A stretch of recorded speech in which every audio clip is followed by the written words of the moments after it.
We've heard some very interesting stuff today. I'd like to take this opportunity to thank Arabs for the amazing job that they've done on putting the report together this year. They took over the task from us unprofessionals after the first report and have done a sterling job. Simon Roberts in particular, who's been working with John Miles, I'd like to thank for a brilliant job of coordinating us all. It's not been easy for you. We're all like maverick in our own ways. In summing up today, I'd like to say a little bit about recommendations. But I'd like to just make it clear for the final time, because every time that I've looked at the peak oil debate, it seems to come down to camps. When we started looking at this issue 3 years ago, one of the reasons that the companies came together and talked with Jeremy, one of the reasons that people like Brian, Ian, Philip and Richard got involved in this bit of work, was because it was such a polarised debate. You had a number of oil companies at one side of the debate saying the problem doesn't exist. And that was literally where the world was. And then you had people very frenetically at the other side of the debate saying it's almost upon us now. And I think for us as big industrial users of hydrocarbons, it was really important to try and get a balanced view. And I think we've come up with a balanced view in the Oil Crunch report. The first one came up with a reasonably balanced view, but there were a number of areas that actually, as we were putting the report together, one of the words of prophecy, and it was, if there's a major global recession, the like of which we haven't seen for a long time, our prediction is probably going to change slightly. And of course, as we produced the report, that major global recession happened. And we wanted to look again in this report at what that had done. And as John mentioned at the beginning, it's pushed it out maybe a couple of years.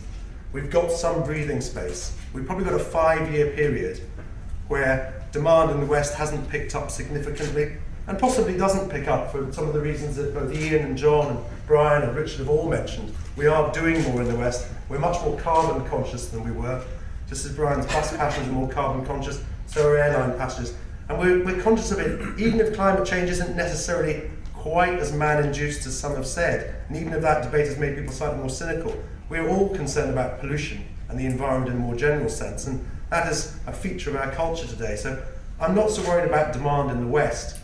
And when Tony Hayward, the boss of BP, talks about demand in the West is possibly going to fall, he's probably right. But the fact is that that's never going to be matched by the increase in demand in the countries which are emerging stronger and stronger by the day. And it's also going to be a feature, something we haven't mentioned today, is that it's going to be a feature of those growing populations. Countries like Iran, which population is going to go through 100 million over the next 5 or 6 years. As a result, Iran can no longer be a net oil exporter. It's going to need its energy for its own population. And that's going to be happening more and more in countries throughout the world.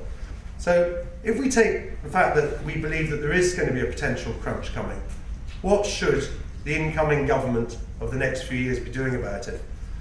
We've already talked about the fact that we need to have a dialogue between industry and government which is rational on this issue. And we need to look at this issue in the round.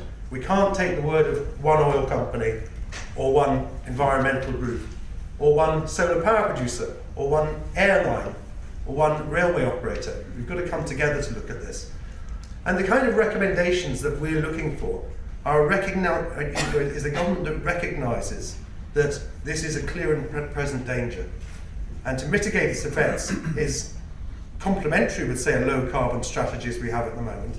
But we're going to have to hurry up a bit, or there's going to be this period of crunch which is going to be very economically dislocating. And government has got to also consider our own resources in the UK.